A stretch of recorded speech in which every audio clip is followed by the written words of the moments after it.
Awaking on my back with another splitting headache, I took a moment to ask myself how it was that the people in the lab were able to send me with such relative ease to a new world. But I was cursed by pain every time I traveled in this manner. Propping myself up by my elbows, I looked out at a familiar cityscape surrounding a park. The first thing my eye was drawn to was a sign which advised park goers that their pets must be on leashes. I was relieved that I could read its English words. At least I would be able to communicate here. The sun was overhead as I stood up, and a more careful observation of the sign revealed that above it, and in Cyrillic letters, was more information. Perhaps things were not as straightforward as they appeared. In fact, as I surveyed the rest of the park, I saw the same two-sign pattern repeated. On the bright side, I didn't notice any police, constables, scientists, or soldiers.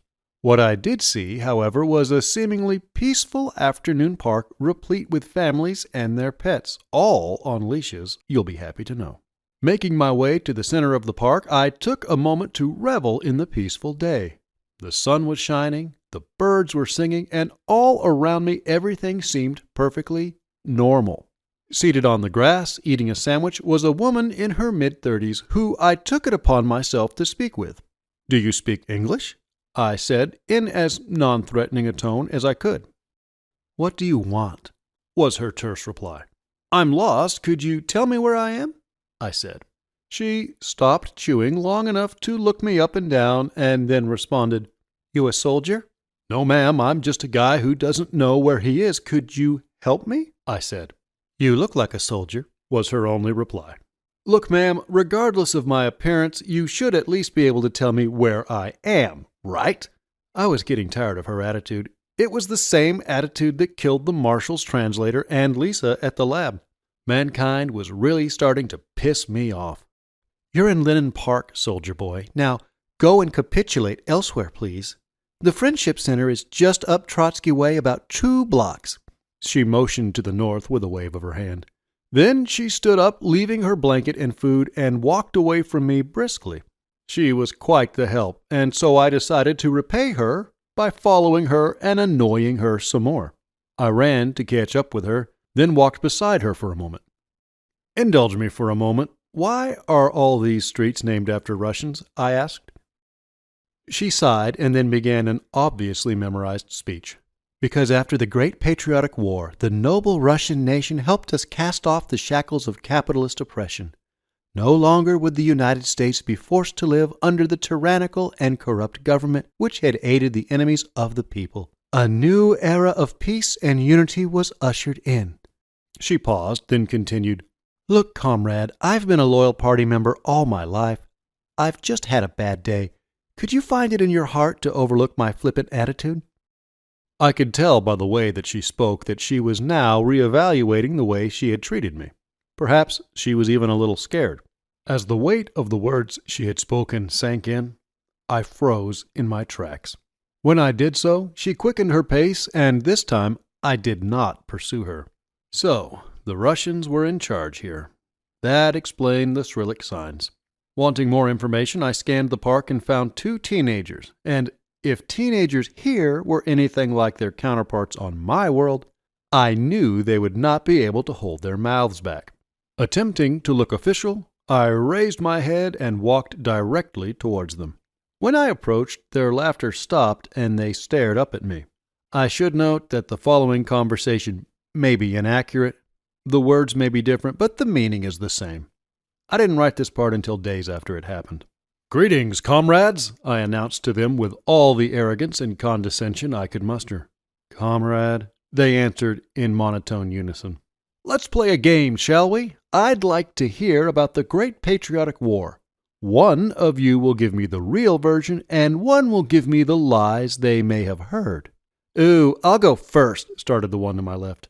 "After the U.S. kicked Nazi ass and then bombed the shit out of Japan, the Reds decided it was a good time to invade. One night, in a coordinated attack on the U.S., the bastards dropped their own bomb on D.C., invaded Alaska, and threatened to drop more atomic bombs on L.A. and Philly. When we didn't surrender, they took that same stolen B-29 and incinerated Los Angeles with another bomb. Sadly, in all the chaos, some weak-willed cower signaled our surrender, thus dooming us to this wretched state of subservience we now call freedom. Those are wretched lies, of course. Fascinating, I said. Tell me about day-to-day life in this city. All the lies you may have heard, of course, I said to the rebellious teen. Life here sucks hard. Our parents work without pay so that the Russians here can live like kings. When we're done with school, we will be shipped off to some hellhole in Russia so that we can do the work that the Russians don't want to.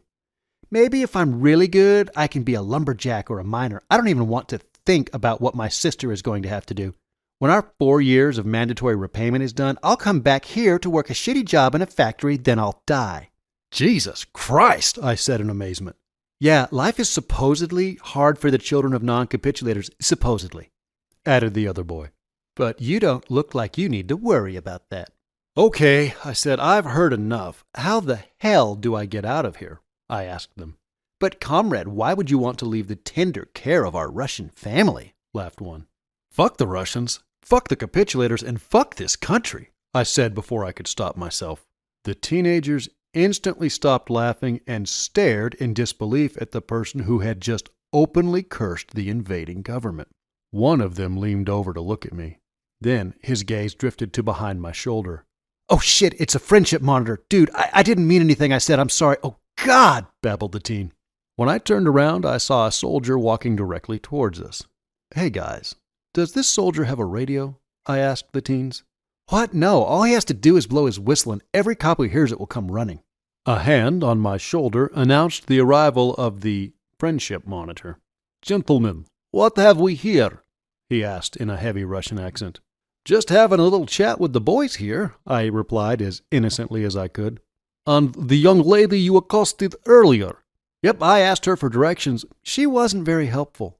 I know you two, he said as he looked at the boys. You're the little shit who painted America for Americans on the side of the party office, yes? Yes, sir, the boys said in unison. And how was your 6 months in the quarry? Did you learn gratefulness and respect? Yes, sir, they replied in unison. So here I stand. I see 2 troublemakers and 1 man who thinks he can cause trouble as well, no? The Russian said. Papers!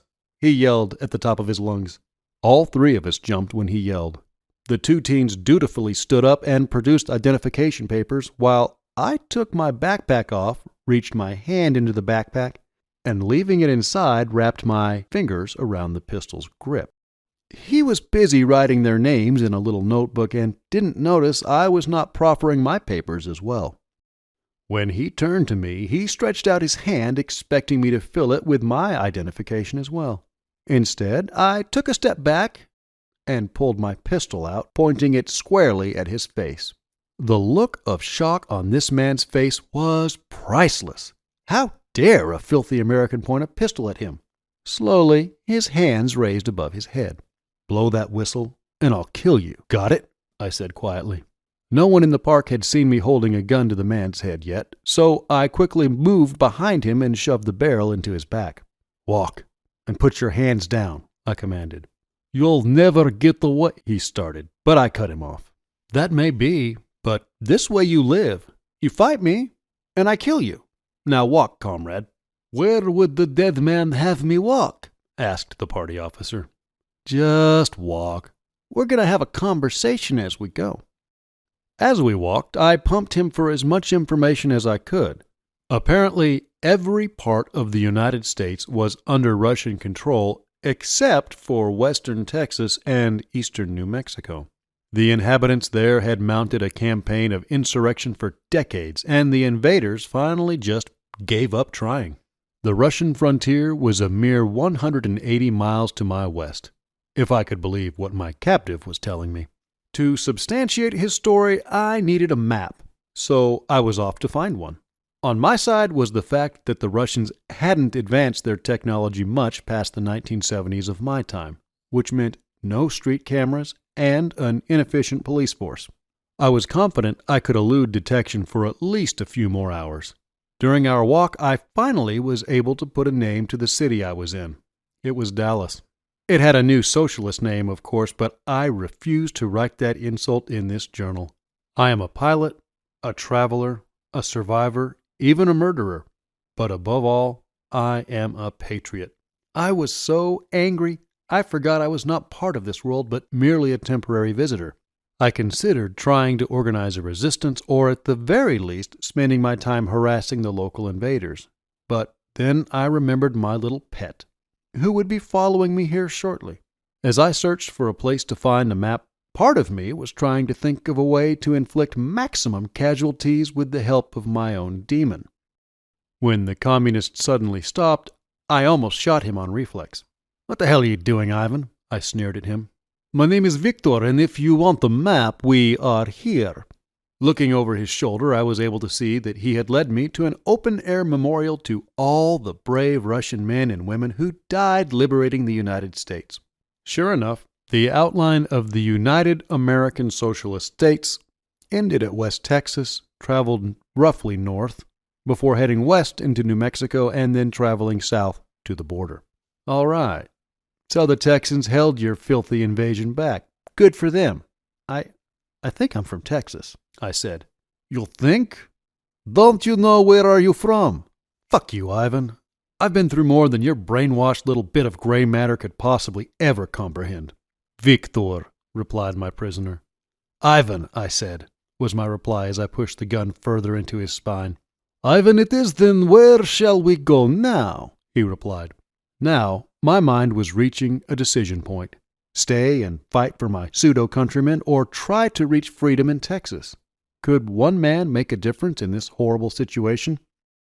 It was on this question my mind was cogitating when I felt a hand on my shoulder and a gun in my own back. "Don't turn around, don't move. What the hell are you doing?" asked a voice from behind me. "I don't really have a plan yet, kinda playing it by ear," I answered the question honestly. "I am a member of the party. Help me!" cried Victor when he realized I was distracted. "Shut up, Pinko," came a reply from behind me. "Yell again and I'll stick a knife in that throat of yours, Victor." "You have the wrong person, I'm afraid. My name is Ivan," said Victor. "You wormy little spineless puke," I said as I laughed at his attempt to evade whatever was coming. "So you just randomly decided to take a friendship monitor hostage and waltz him through the streets?" the man behind my back asked. "I'm sorry, is that not the thing to do? I'm new in town," I replied. "Don't you have a pair? Where the hell did you come from?" he asked. That is, unfortunately, a very long story, one which I don't have time to tell. "Make time," he commanded of me.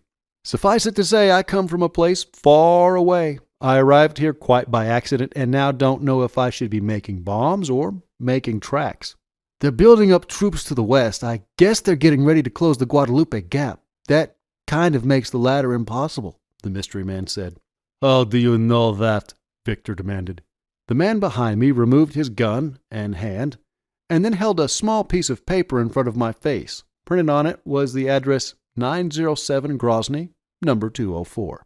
"Memorize this if you survive the next few hours. Go there." Then he walked away.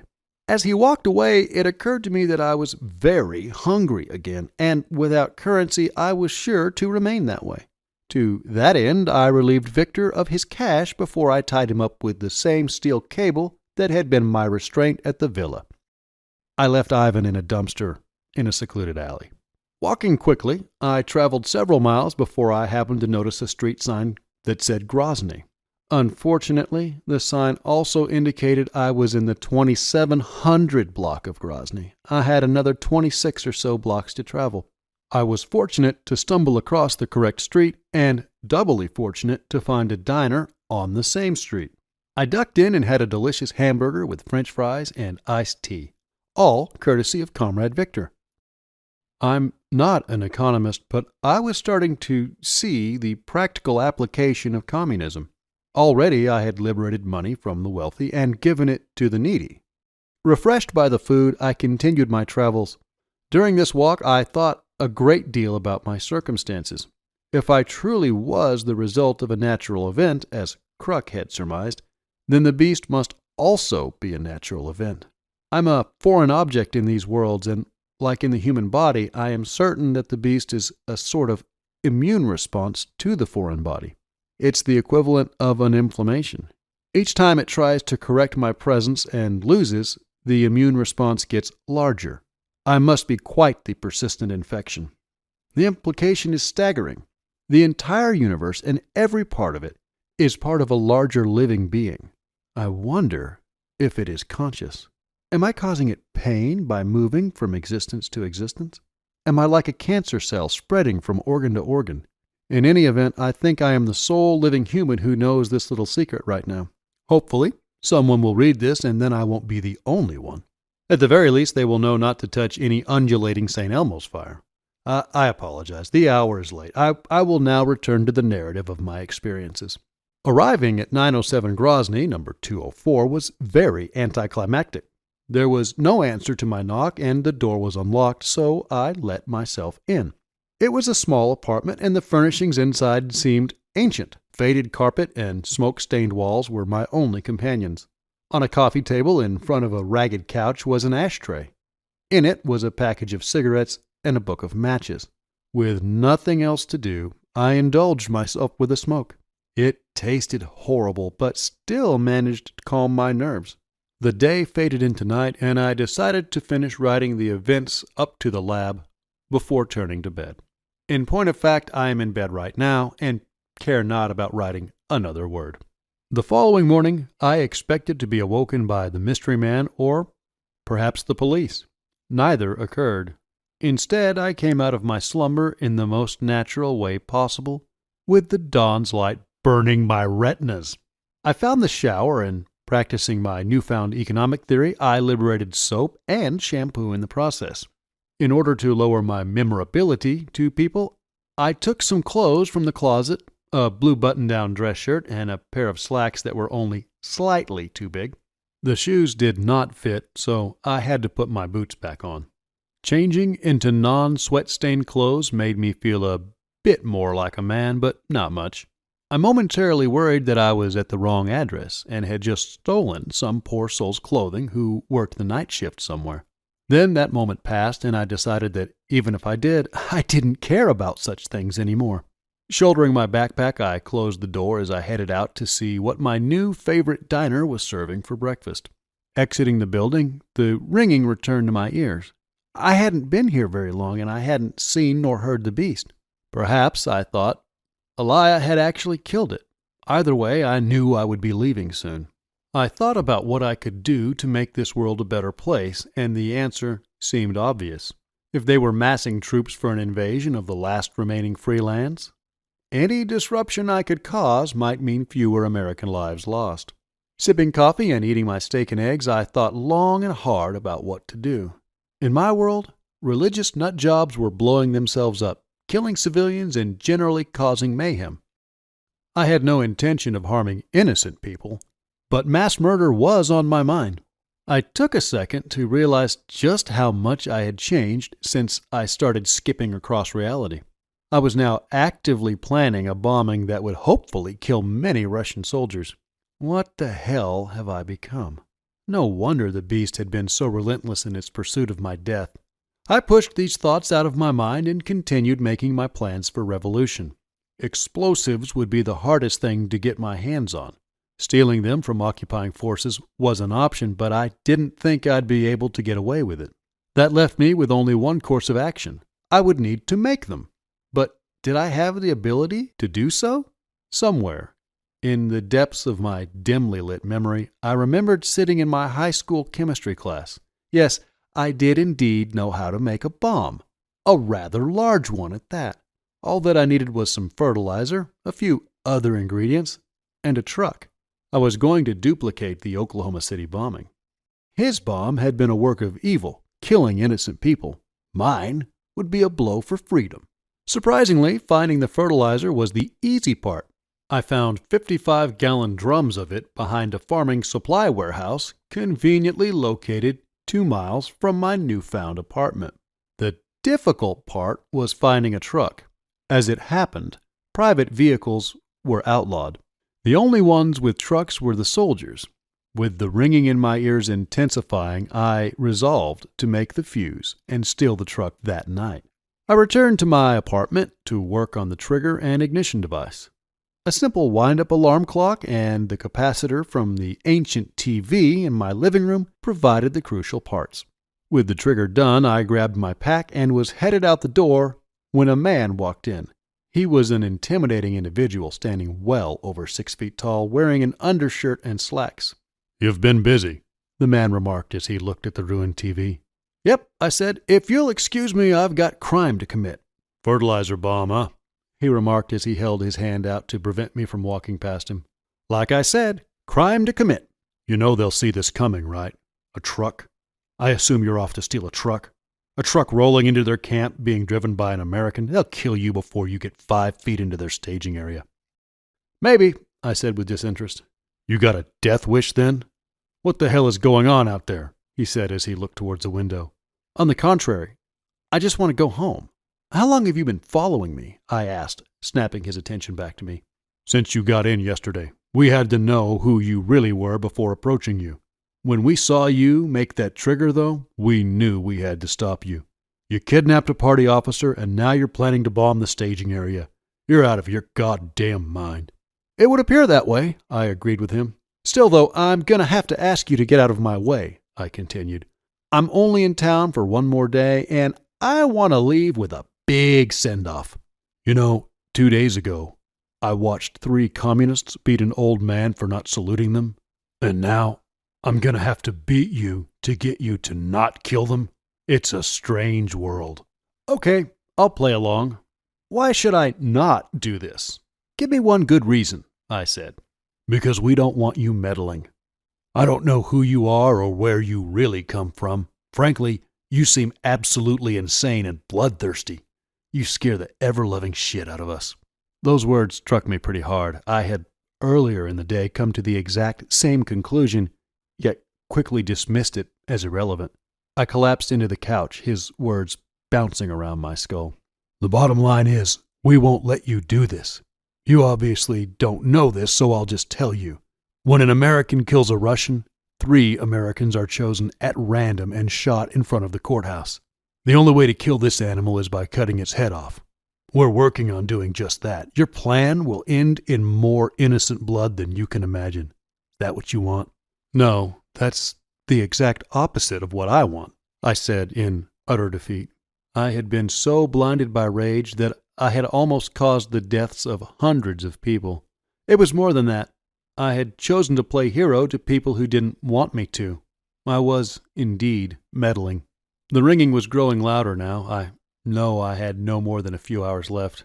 It was because of this that I did not hear the commotion outside.